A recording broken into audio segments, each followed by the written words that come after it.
95년 5월 그날 사고, 나 다 기억났어. 그때 나 들이받은 그 남자 도대체 어떻게 한 거야? 공기철은 마침내 잃어버렸던 기억의 조각을 떠올립니다. 그리고 미양은 가장 두려워하던 말을 듣게 되죠. 오빠 설마 기억난 거야? 미양은 다급하게 부정합니다. 아니라고. 그건 잘못된 기억이라고. 도대체 누구 얘기를 하는 거냐며 소리를 지르죠. 하지만 바로 그 순간 미양에게 걸려온 한 통의 전화. 경찰입니다. 잠시 조사받으셔야겠습니다. 결국 다시 수면 위로 떠오른 95년 5월의 사고. 그리고 그 시작엔 뜻밖의 인물, 절뚝이는 현철이 있었습니다. 도대체 그날 무슨 일이 있었던 걸까요? 구독과 좋아요 부탁드려요. 지금 시작합니다. 오빠, 자꾸 헛소리하면 나 진짜 경찰에 신고할 거야. 오빠가 그날 무슨 짓을 한 줄 알기나 해? 미양의 목소리는 떨리고 있었습니다. 협박처럼 내뱉었지만 사실은 공기철의 기억이 더 또렷해지는 것이 두려워 어떻게든 막으려는 몸부림이었습니다. 그러나 공기철의 눈빛은 예전과 달랐습니다. 늘 미양의 말 한마디에 겁먹고 움츠러들던 사람이 아니었습니다. 공기철은 천천히 고개를 들고 미양을 노려보았습니다. 닥쳐. 미양이 너, 이제 날 속일 생각하지 마. 그 말에 미양은 순간 숨이 멎는 듯 했습니다. 공기철이 이렇게 또렷하게 자신을 의심한 적은 처음이었습니다. 미양은 애써 표정을 다잡으려 했지만 입술 끝이 미세하게 떨렸습니다. 바로 그때였습니다. 따르릉.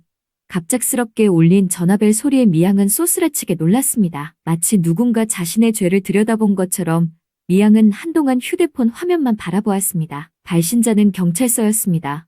여보세요? 미양은 최대한 태연한 척 전화를 받았지만 목소리는 이미 갈라져 있었습니다. 수화기 넘어 경찰은 차분한 목소리로 말했습니다. 30년 전 성담시 인근에서 발생했던 교통사고와 관련해 당시 목격자 진술이 새로 접수되었고 최근 공기철 씨의 실종 관련 제보와 함께 미양의 이름이 반복적으로 언급되고 있다는 것이었습니다. 미양은 영문을 모르는 척 되물었습니다. 제가요? 왜 제 이름이 거기서 나와요? 미양의 얼굴이 창백하게 질려갔습니다. 공기철은 그런 미양을 가만히 바라보았습니다. 미양, 넌 이제 끝났어. 이제야 모든 퍼즐이 맞춰지는 듯했습니다. 자신이 죄인이어서 숨어 산 것이 아니라 미양이 죄책감과 두려움을 이용해 자신을 30년 동안 가둬두었다는 사실이 서서히 드러나고 있었습니다. 그날도 강현철은 절뚝이는 다리를 애써 감추며 공명정대한 의원문을 밀고 들어왔습니다. 겉으로는 대수롭지 않은 척했지만 걸음마다 얼굴이 미세하게 일그러졌습니다. 오래된 통증이 뼛속까지 파고드는 듯했고 무릎을 굽힐 때마다 마치 녹슨 못이 관절 안쪽을 긁고 지나가는 것 같았습니다. 공정하는 진료실 문을 열고 들어오는 강현철을 보자마자 한숨부터 삼켰습니다. 지난번보다 걸음이 더 나빠져 있었습니다. 처음 왔을 때만 해도 단순한 만성 통증이라고 생각했지만 몇 번의 진료를 거듭할수록 공정하는 이 통증이 가볍게 넘길 문제가 아니라는 걸 느끼고 있었습니다. 또 이렇게 오셨어요? 제가 얼른 큰 병원 가보시라고 했잖아요. 공정한의 목소리에는 걱정이 묻어 있었습니다. 강현철은 괜히 웃어 보이며 의자에 앉았습니다. 네, 선생님. 저도 알아요. 근데 제가 좀 알아볼 일이 있어서요. 그것만 해결하면 바로 가보려고요. 현철 씨, 자꾸 미루시면 안 됩니다. 이러다 정말 다리 큰일 나요. 지금은 버티는 수준이 아니라 이미 몸이 위험 신호를 보내고 있는 겁니다. 공정한은 차트를 내려다보다가 다시 강현철의 무릎을 살폈습니다. 붓기는 완전히 가라앉지 않았고 움직임도 예전보다 더 둔했습니다. 단순한 염증이나 근육통이 아니었습니다. 오래전 손상된 부위가 제대로 치료받지 못한 채 굳어가고 있는 느낌이었습니다. 그동안 어떻게 참으신 거예요? 진통제로 버티신 겁니까? 강현철은 잠시 대답을 망설였습니다. 그리고 주머니를 뒤적이더니 낡은 약봉투 하나를 꺼냈습니다. 평소에 먹는 약이 있어요. 이걸로 버텼습니다. 공정한은 별 생각 없이 약봉투를 받아 들었습니다. 그런데 봉투에 적힌 글씨를 보는 순간 그의 손이 멈췄습니다. 낯익은 약국 이름이 눈에 들어왔기 때문입니다. 늘선한 약국. 공정한의 눈빛이 순식간에 달라졌습니다. 그는 약봉투를 다시 한번 확인했습니다. 틀림없었습니다. 자신의 어머니 나선애가 운영하는 약국 봉투였습니다. 어릴 때부터 수도 없이 봐왔던 이름, 약국 로고, 그리고 봉투에 붙은 스티커의 필체까지 공정하는 순간 말을 잊지 못했습니다. 여기 저희 어머니 약국인데요. 강현철은 뜻밖이라는 듯 고개를 들었습니다. 네. 선생님 어머니 약국이요? 네, 늘선한 약국이 저희 어머니가 하시는 곳입니다. 혹시 여기서 직접 약을 사셨어요? 강현철은 조금 난처한 얼굴로 고개를 저었습니다. 아니요. 제가 직접 간 적은 거의 없습니다. 아시는 분이 이 약을 꾸준히 보내주셨어요. 이 약을요? 공정한의 표정이 더 굳어졌습니다. 단순히 환자가 어머니 약국에서 약을 사 먹었다면 이상할 게 없었습니다. 하지만 직접 산 것이 아니라 누군가가 꾸준히 보내줬다는 말은 달랐습니다. 게다가 강현철의 무릎은 오래된 사고 후유증처럼 보였습니다. 누군가가 오랫동안 그 통증을 알고 있었다는 뜻이기도 했습니다. 공정한은 약봉투를 천천히 내려다보았습니다. 어머니 약국을 오가는 손님들은 대부분 얼굴을 알고 있었습니다. 특히 오랫동안 약국을 드나드는 단골이라면 더더욱 그랬습니다. 그런데 오랫동안 약을 받아갔고 누군가에게 보내줄 만큼 사정을 알고 있었으며 어머니 앞에서는 늘 아픈 오빠 이야기를 하던 사람. 그 순간 공정한의 머릿속에 한 사람이 떠올랐습니다. 미양. 늘선한 약국의 오래된 단골 손님. 언제나 아픈 오빠 약을 타간다며 약국에 들르던 여자. 공기철의 이름이 나올 때마다 미묘하게 시선을 피하던 사람. 그리고 최근 수선집 주변에서 이상하게 마주쳤던 사람. 공정한은 심장이 불길하게 뛰는 것을 느꼈습니다. 현철 씨, 그의 목소리가 낮아졌습니다. 혹시 그 약 누가 보내주셨는지 아세요? 강현철은 바로 대답하지 못했습니다. 그의 눈빛도 어딘가 복잡했습니다. 공정한은 그 침묵이 더 수상하게 느껴졌습니다. 정확히는 모릅니다. 처음에는 누군지도 모르고 받았어요. 그냥 사고 이후에 가끔씩 약이 왔습니다. 무릎이 아플 때 먹으라고요. 사고 이후요? 공정한의 눈썹이 꿈틀했습니다. 옆 치료실에서 물리치료 준비를 하던 공대한도 그 말을 듣고 손을 멈췄습니다. 공대한은 본래 지나가듯 들으려 했지만 사고라는 단어와 늘선한 약국 봉투가 함께 나오자 본능적으로 불길한 기운을 느꼈습니다. 그는 조용히 커튼을 젖히고 진료실 쪽으로 다가왔습니다. 강현철은 약봉투를 바라보다가 천천히 말을 이었습니다. 제가 오래전에 사고를 당한 적이 있습니다. 오토바이 배달을 하다가요. 그때 다리를 다쳤는데 병원에 제대로 못 갔어요. 건강보험도 없었고 무서웠고 돈도 없었고요. 그냥 참고 살았습니다. 공정한은 쉽게 말을 꺼내지 못했습니다. 그런데 그 여자분이요. 아마 그 사고 날 그 자리에 있던 여자분인 것 같아요. 그 여자분이요? 그날 사고 현장에서 어떤 여자가 있었어요. 정확히 얼굴은 흐릿한데 목소리는 기억납니다. 울고 있었고 무척 다급했습니다. 그리고 그 여자 옆에 남자가 하나 있었어요. 충격을 받은 것처럼 정신이 반쯤 나가 있었죠. 공대한은 더 이상 참지 못하고 물었습니다. 잠깐만요. 사고요? 그 사고가 언제였습니까? 강현철은 공대한을 바라보았습니다. 갑자기 두 형제가 모두 자신에게 집중하자 조금 당황한 듯 했습니다. 하지만 이내 기억을 더듬듯 천천히 입을 열었습니다. 95년 5월이요. 그 한마디가 진료실 안의 공기를 완전히 바꿔놓았습니다. 공정한의 손에서 약봉투가 미세하게 흔들렸습니다. 공대한 역시 그대로 굳어버렸습니다. 95년 5월, 그 날짜는 두 형제에게 그냥 지나칠 수 있는 시간이 아니었습니다. 아버지 공기철이 사라진 때, 어머니 나선혜의 인생이 무너진 때, 가족이 한순간에 둘로 갈라지고 세상 사람들의 수군거림 속에 버려진 듯 살아야 했던 바로 그때였습니다. 공정한은 애써 침착하게 물었습니다. 현철 씨, 지금 95년 5월이라고 하셨습니까? 정확한 날짜까지는 기억이 흐릿한데 5월이었던 건 맞습니다. 그때 날씨도 이상하게 습했고 비가 오락가락했거든요. 공대한은 공정한을 바라보았습니다. 두 사람은 말없이 같은 생각을 하고 있었습니다. 우연이라고 하기에는 너무 많은 것들이 겹쳤습니다. 95년 5월, 교통사고, 늘선한 약국의 약봉투, 미양으로 의심되는 여자, 그리고 사고 현장에 있던 충격받은 남자. 공정한은 목이 타들어가는 것 같았습니다. 그날 그 남자에 대해서 기억나는 게 더 있습니까? 강현철은 눈을 감았습니다. 오래된 기억을 억지로 끌어올리는 일이 쉽지 않은 듯 했습니다. 그의 얼굴에는 통증과 혼란이 동시에 스쳤습니다. 얼굴은 잘 안 떠오릅니다. 그런데 그 남자가 계속 중얼거렸어요. 내가 그런 게 아니라고. 내가 죽인 게 아니라고. 그런 식으로요. 공정한의 심장이 내려앉았습니다. 내가 죽인 게 아니라고요?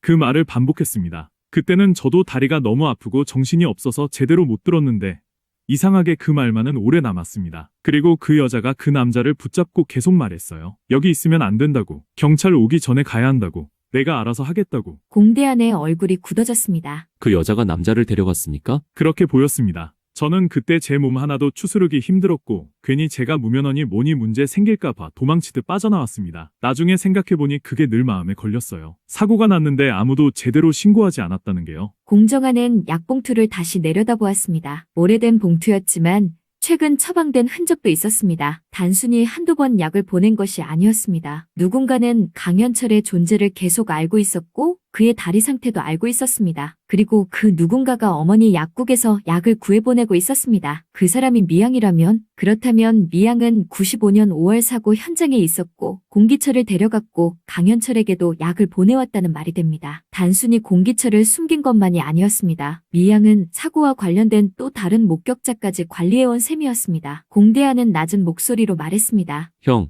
이거 그냥 넘길 일 아니야. 공정하는 대답하지 않았습니다. 대신 강현철을 똑바로 바라보았습니다. 현철 씨, 죄송하지만 그 약을 보내준 사람이 혹시 여자였다는 걸 어떻게 짐작하셨습니까? 강현철은 천천히 고개를 끄덕였습니다. 가끔 약봉투 안에 쪽지가 들어 있었습니다. 글씨가 곱고 말투가 여자 같았어요. 그날 일은 잊고 몸부터 챙기세요. 괜히 예전 일 들쑤시지 마세요. 당신도 힘들어질 수 있어요. 같은 말들이요. 예전 일을 들쑤시지 말라고요? 공정한의 눈빛이 차갑게 가라앉았습니다. 그게 걱정이 아니라 경고였네요. 강현철은 입술을 깨물었습니다. 사실 그도 그걸 느끼고 있었습니다. 처음에는 자신을 걱정해주는 줄 알았습니다. 이름도 밝히지 않고 약을 보내주는 사람이 고맙기도 했습니다. 그러나 시간이 지날수록 이상했습니다. 약은 보내주지만 병원에 가라는 말은 없었습니다. 사고에 대해 묻기 시작하면 더 이상 캐지 말라는 쪽지만 돌아왔습니다. 마치 다친 사람을 돕는 게 아니라 입을 막으려는 사람처럼요. 제가 그래서 찾으려는 겁니다.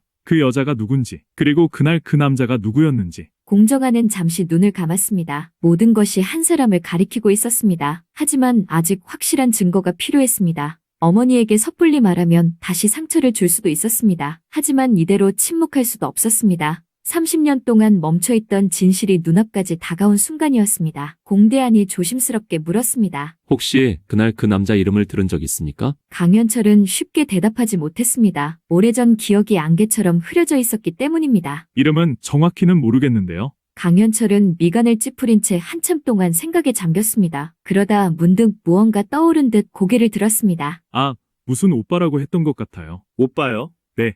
그 여자가 그 남자를 붙잡고 계속 불렀어요. 처음엔 잘 안 떠올랐는데 기철 오빠? 맞아요. 기철 오빠라고 했던 것 같아요. 그 순간 진료실 안에 공기가 얼어붙었습니다. 공정한의 손에 들려있던 약봉투가 바스락 소리를 냈습니다. 공대한은 그대로 말을 잃었습니다. 기철 오빠, 그 호칭은 너무도 선명했습니다. 공기철이라는 이름을 모르는 사람이 우연히 떠올릴 수 있는 말이 아니었습니다. 공정한은 떨리는 목소리로 되물었습니다. 정말 기철 오빠라고 했습니까? 강현철은 자신도 당황한 얼굴로 고개를 끄덕였습니다. 그 여자가 울면서 그렇게 불렀던 것 같아요. 기철 오빠, 여기 있으면 안 돼. 경찰 오기 전에 가야 해. 그런 식으로요.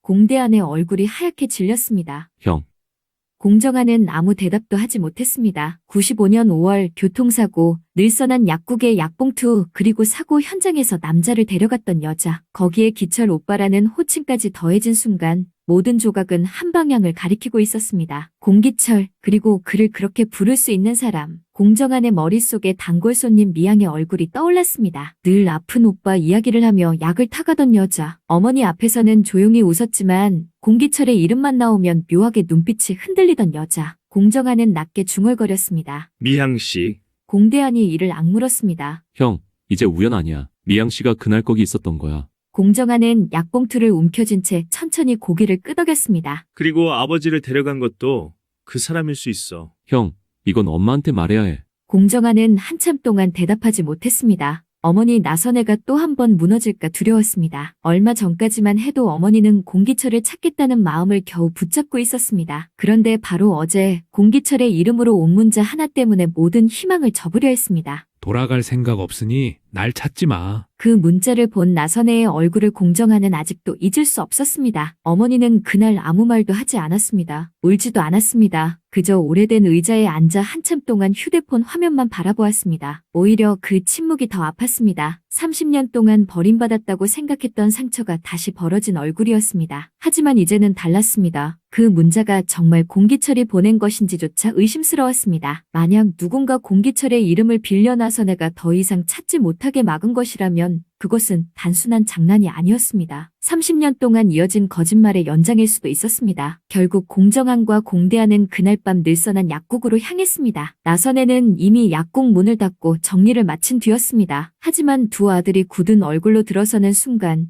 나선혜는 무언가 심상치 않은 일이 생겼다는 걸 직감했습니다. 왜 그래? 둘 다 표정이 왜 그래? 공정한은 쉽게 입을 열지 못했습니다. 대신 주머니에서 강현철이 보여줬던 약봉투 사진을 꺼내 나선의 앞에 내밀었습니다. 엄마, 이거 기억나세요? 나선혜는 휴대폰 화면을 들여다보았습니다. 늘선한 약국 봉투였습니다. 자신이 수십 년 동안 매일같이 손님에게 건네던 약봉투. 처음에는 특별할 것 없는 사진이라고 생각했습니다. 그런데 공정한의 눈빛이 너무 심각했습니다. 우리 약국 봉투잖아. 그런데 이게 왜? 공대한이 낮게 말했습니다. 오늘 의원에 온 환자가 이 약봉투를 가지고 있었어요. 이름은 강현철. 오래된 무릎 통증으로 진료를 받고 있던 사람인데 그동안 누군가가 이 약을 꾸준히 보내줬대요. 나선혜는 고개를 갸웃했습니다. 누가?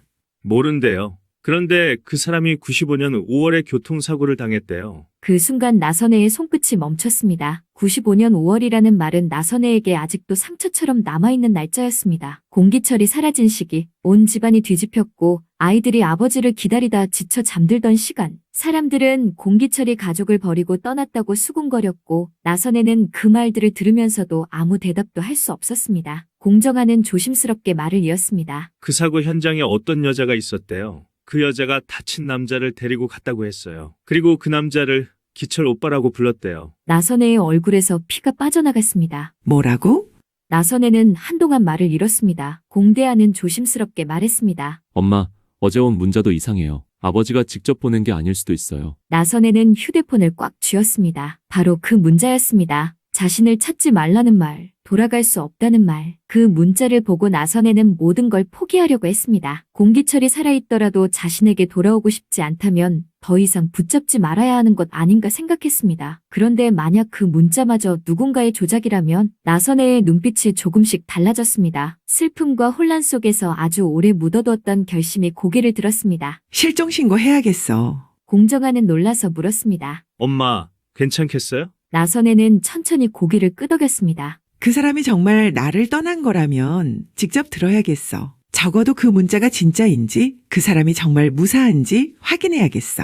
누군가 기철 씨 이름으로 나를 속이고 있는 거라면 이번엔 그냥 넘어가지 않을 거야. 그날 밤 나선혜는 거의 잠을 이루지 못했습니다. 마음은 두려움과 결심 사이에서 계속 흔들렸습니다. 공기철이 살아있다면 왜 30년 동안 나타나지 않았을까? 만약 누군가에게 붙잡혀 있거나 속고 있거나 두려움에 갇혀 있는 것이라면 자신은 왜 이제야 알아차린 걸까? 자책이 밀려왔지만 이제는 멈출 수 없었습니다. 다음 날 아침 나선혜는 공정한과 공대한과 함께 경찰서로 향했습니다. 정순경은 나선혜를 알아보고 자리에서 일어났습니다. 약사님, 무슨 일로 오셨어요? 나선혜는 한동안 망설이다가 깊게 숨을 들이마셨습니다. 공기철 씨, 실종 신고를 하려고요. 나선혜는 어제 받은 문자부터 차근차근 설명했습니다. 자신을 찾지 말라는 문자, 하지만 번호가 낯설었다는 점, 그리고 강현철이라는 남자가 95년 5월 교통사고 당시 공기철로 추정되는 남자와 어떤 여자를 봤다는 증언까지. 그 여자가 기철 오빠라고 불렀다는 말에 정순경의 표정도 심각해졌습니다. 김 소장은 두 팔을 끼고 한참 동안 이야기를 듣더니 낮게 말했습니다. 이건 분명 뭐가 있습니다. 정순경이 곧바로 물었습니다.